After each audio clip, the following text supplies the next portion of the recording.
friends. Welcome back to another episode of When Women Walk.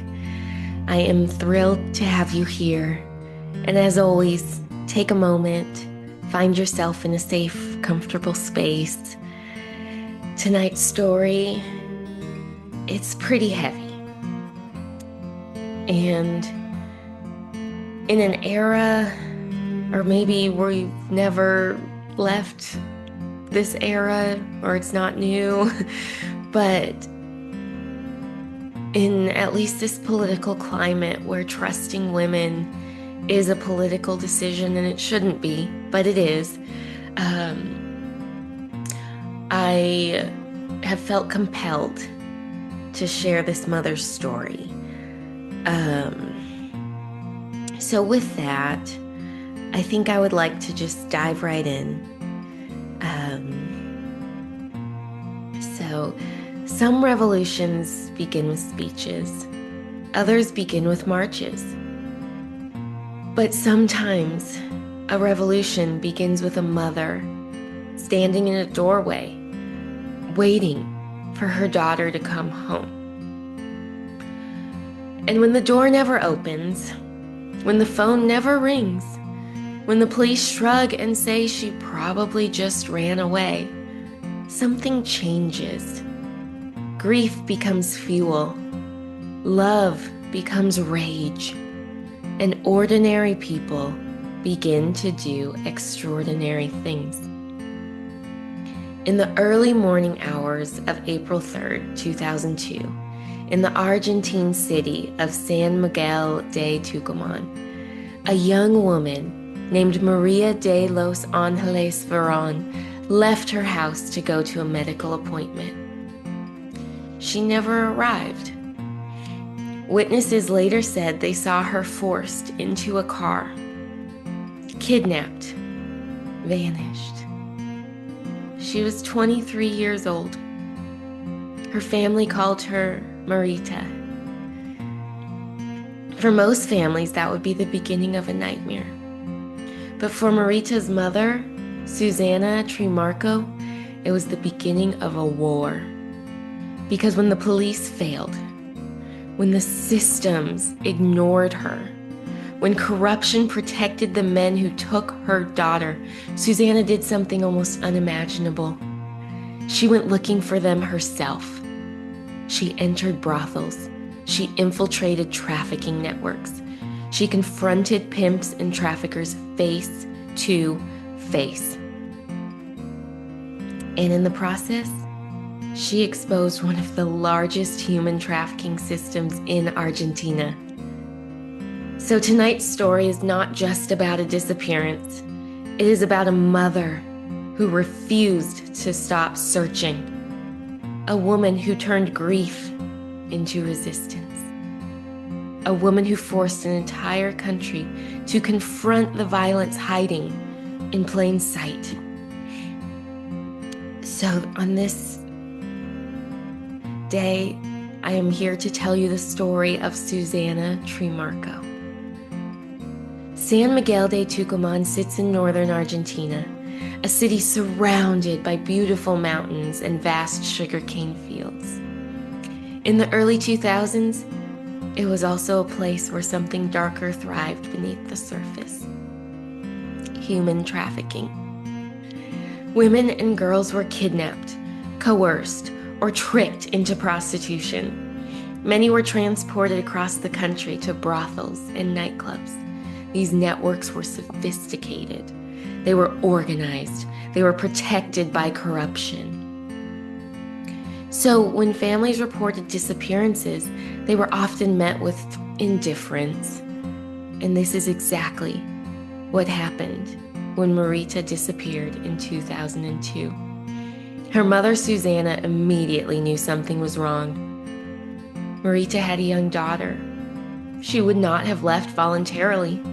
But when Susana went to the police, the response was dismissive. They suggested Marita had simply run away or left with a boyfriend or chosen to disappear. For many families, that would have been the end. But Susana refused to accept that answer. She began investigating the disappearance herself. At first, Susana followed small leads. Witnesses who thought they saw Marita, taxi drivers who remembered suspicious men, rumors about brothels. But as she dug deeper, she began to uncover something horrifying. There was an entire network trafficking women across Argentina.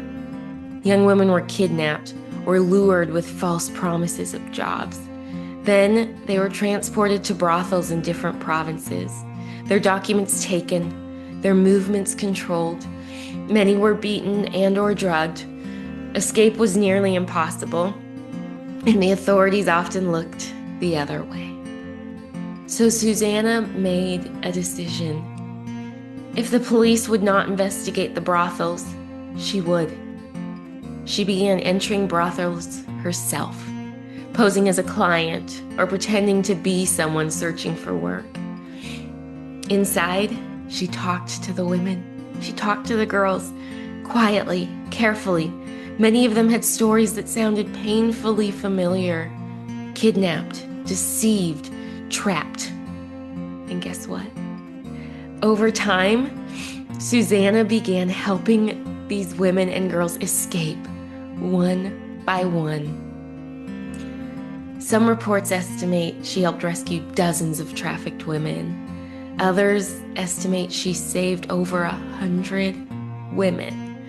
And each woman she helped carried new information about the trafficking network that had taken her daughter. Susana's investigation quickly became dangerous. Human trafficking is not just exploitation, it is a large business. The brothels she entered were connected to powerful criminal organizations. Some traffickers threatened her, others tried to intimidate her into silence. But you know what? Susana continued. She traveled across Argentina, following rumors and witness accounts. Everywhere she went, she found the same pattern. Young women and girls disappearing, authorities failing to act, traffickers operating openly. Her search began attracting national attention. Journalists started covering the story. Human rights organizations became involved, and slowly Susana's personal search turned into a broader fight against trafficking in Argentina. But the question remained, where was Marita? So after years of investigation, authorities finally brought charges against 13 people accused of participating in Marita's kidnapping and trafficking network. The trial began in 2012. For a decade, Susana had gathered testimony, witnesses, evidence, survivors who had escaped trafficking. Many Argentinians believed the trial would finally deliver justice for so many families. But when the verdict was announced, the courtroom fell silent.